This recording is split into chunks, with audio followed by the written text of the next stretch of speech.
फरक विचार राख्नेलाई हतियार देखाएर तर्साए। हतियार बोकेर राजनीति गर्नेहरूले फरक विचार राख्नेलाई हतियार देखाएर तर्साए। आज उही मानसिकता सामाजिक सञ्जालमा गाली, तुच्छ कमेन्ट र डिप फेकको आडमा तर्साउने रूपमा फर्किएको छ। दल फेरियो तर प्रवृत्ति फेरिएन। प्रश्न गर्नु भनेको सोच्नु हो, तर आज नयाँ भनिएकाहरूलाई प्रश्न गर्नु अपराध बनाइएको छ। अचम्म त के छ भने आफू चाहिँ पार्टी बनाउने, अरू दलमा लागेकालाई चाहिँ झोले दास भनेर गाली गर्ने, यति तल्लो स्तरमा झर्ने कि मानिसलाई सही तर्क गर्नुभन्दा चुप बस्नु उचित हुने अवस्थामा पुर्याउने। लोकतन्त्रमा राजनीति गर्ने भनेकै राजनीतिक दल मार्फत हो, केही अपवाद बाहेक।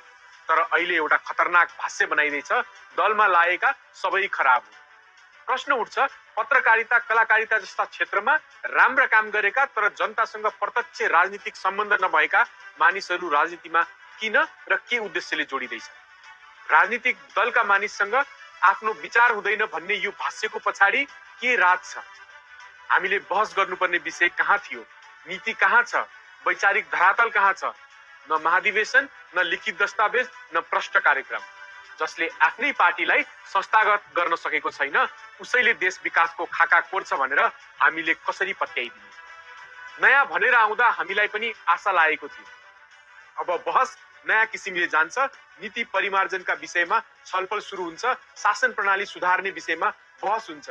समग्रमा राजनीति बहस नै नयाँ दिशातिर जान्छ जस्तो लागेको थियो। तर आज बहस होइन, गाली सजिलो बनाइयो। परिवर्तनको चाहना स्वाभाविक हो, तर गाली, डर र भाइरल भिडको राजनीति गरेर आफ्नो अस्तित्व खोज्नेहरूले देश कहाँ लैजान्छ?